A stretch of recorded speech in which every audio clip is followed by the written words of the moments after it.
না, আমি কোনো রিলেশন করছি না। আমার যদি কাউকে ভালো লাগে আমার বাসা থেকে ফুল ফ্রিডম দেওয়া আছে। প্রেমের প্রস্তাব আসলে মেসেজ সিন দেয় না, উপর দিয়ে আবার হচ্ছে আনসেন্ড করা যায়। এখন আমার ম্যাক্সিমাম টিকটকই হচ্ছে পেইড থাকে প্রমোশনের জন্য। প্রমোশন যেহেতু অবশ্যই ইনকাম করতে, খাওয়ার সময় কার্টুন দেখলে আমি খেতে পারি না। এখন যদি বলেন যে টিকটকের বিষয়টা, আমার ম্যাক্সিমাম টিকটকই হচ্ছে পেইড থাকে প্রমোশনের জন্য। আমরা অনেকগুলোতে হ্যাশট্যাগ ইউজ করি, অনেকগুলো করি না। ইভেন আমাদের হচ্ছে ইন্ডিয়ান মিউজিকে যে টিকটকগুলো থাকে ওগুলো হচ্ছে প্রমোশনাল থাকে। প্রমোশন যেহেতু অবশ্যই ইনকাম করতেছি। আমরা যেহেতু আর্টিস্ট, আমরা তো আমাদের কাজের তো অনেক মাধ্যম আছে। তো একটা হচ্ছে যে নায়িকা, সে হচ্ছে মুভিও করে, সে টিভিসিও করে, সে কেকও কাটে। তো সব মিলিয়ে আমরা প্রমোশন করি, এইটাই। আমি আসলে আমার আইডিতে গেলে বুঝবেন আমি অত বেশি টিকটক করি না। আর টিকটক যদি এই মুহূর্তে বাংলাদেশ থেকে ব্যান হয়ে যায়, আমার মতো খুশি মনে হয় না কেউ হবে। কারণ টিকটকের পজিটিভ সাইড যেমন আছে, নেগেটিভ অনেক সাইড আছে। এখন বর্তমানে পজিটিভের থেকে নেগেটিভ সাইডগুলো অনেক বেশি হয়ে গেছে।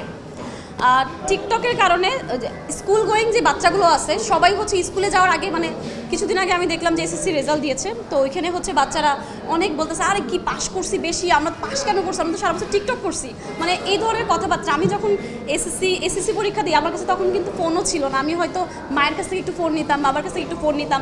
আর তখন হচ্ছে টিকটক বলেন বা টিভিতেও তো ইনভলভ ছিল। আমি বর্তমানেও কিন্তু কার্টুন দেখি। আমি খাওয়ার সময় কার্টুন দেখলে আমি খেতে পারি না। আর এই যে নতুন প্রজন্ম ছোটো ছোটো বাচ্চারা, এরা টিকটকে কী বুঝে আমি বুঝি না। না, আমি কোনো রিলেশন করছি না।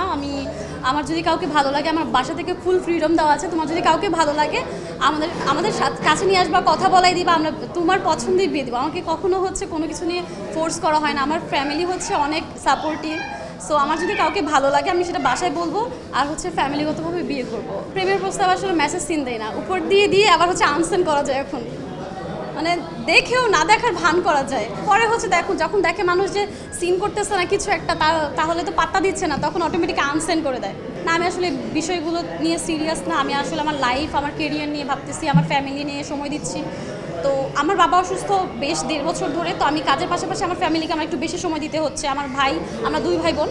আমার ভাই হচ্ছে কর্পোরেট, আর হচ্ছে আমি যেহেতু আমার ভাই ছাড়া আমি ফ্যামিলির একজন মেম্বার। লাইক কাজের পাশাপাশি আমার ফ্যামিলিকে আমার সময় দেওয়া লাগে। আমার কাছে হচ্ছে গানটা পাঠানো হয় রোজার মাসে। তো তখন হচ্ছে আমার কাছে গানটা শুনে খুবই ভালো লাগে। গানের মিউজিক থেকে শুরু করে লিরিক্স অ্যান্ড মানে গানের কণ্ঠ সব কিছুই সুন্দর ছিল। তো আমার কাছে গানটা ভালো লাগে। আর গানের হচ্ছে যে থিমটা ছিল, আমার কাছে মনে হয়েছে আমি এখন পর্যন্ত এই থিমে কাজ করিনি, এই জন্যই হচ্ছে এই গানটা করা। নাটক করছি, ব্র্যান্ডিংয়ের কাজ করি। কোনটা? হ্যাঁ, আমি হচ্ছে একটি সিরিয়াল করি বৈশাখীতে, রসের হাড়ি বাড়াবাড়ি। আর এই একটি সিরিয়াল করি, আর হচ্ছে বাকি সব সিঙ্গেল করি। না, আমার আসলে কখনো ইন্টেনশন ছিল না যে আমি হচ্ছে মিডিয়াতে কাজ করব, নায়িকা হব, এরকম কখনো ইচ্ছা ছিল না। আমাকে আমার একটা ফ্রেন্ড লাইক কি বলে, হুট করে বলতেছে কি যে একটা গান বানাবো, মানে এটাও বলে নাই যে এটা গান হবে, আসলে বলে কি আমি ফটোশ্যুট করতাম নর্মালি। তো বলতো যে একটা কাজ আছে তুই আয়। তো আমি বললাম যে কী শুটিং হবে, আমি জানতাম হয়তো একটা মিউজিক ভিডিও ছিল।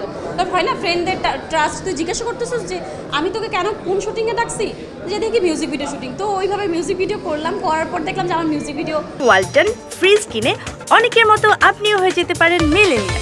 সেরা পণ্যের সেরা অফার। অনেক বেশি একটা আলোড়ন সৃষ্টি করলো, অনেকে আমাকে নক দেওয়া শুরু করলো। তো আমার স্টার্টিংয়ে যে কাজগুলো ওগুলো হচ্ছে ওই সময়ে অনেক বেশি ভিউ হয়। আমার 2018 সালের মাঝামাঝিতে আমি হচ্ছে ইন্ডাস্ট্রিতে আসি। তো তখন হচ্ছে এত বেশি আমার গান মানে ভাইরাল হতো। আমি তো তখন অত বেশি সোশ্যাল মিডিয়াতেও ছিলাম না, পড়ালেখার অনেক প্রেশার থাকতো। তো তারপর হচ্ছে যখন টিকটকে করোনার মধ্যে আমি টিকটকে যাই, টিকটকে যেয়ে দেখি যে আমি আগে যে মিউজিক ভিডিওগুলো করতাম ওগুলো টিকটকে অনেক বেশি ফেমাস, মানে অনেক বেশি ভিডিও করা হয়ে গেছে, এক একটা 50, 500K 600K এরকম। পরে আমি জানলাম বা ভালোই তো, এই জায়গা তো মানে অনেক এন্টারটেইনিং। এইভাবেই আর কি মিডিয়াতে আসা। ইভেন করোনার মধ্যে আমি টিকটক স্টার্ট করছি, এর আগে না। আমি বড় পর্দার জন্য প্রস্তাব পেয়েছি, বাট এখন আমার এটা নিয়ে প্ল্যানিং নেই। প্ল্যানিং করে যদি সামনে আগাই তাহলে তো দেখা গেছে স্টককে মারা যেতে পারি। তা আমি মানে বর্তমানকে এনজয় করতে চাচ্ছি, আমি ভালো থাকতে চাই, সুস্থ থাকতে চাই, এটাই।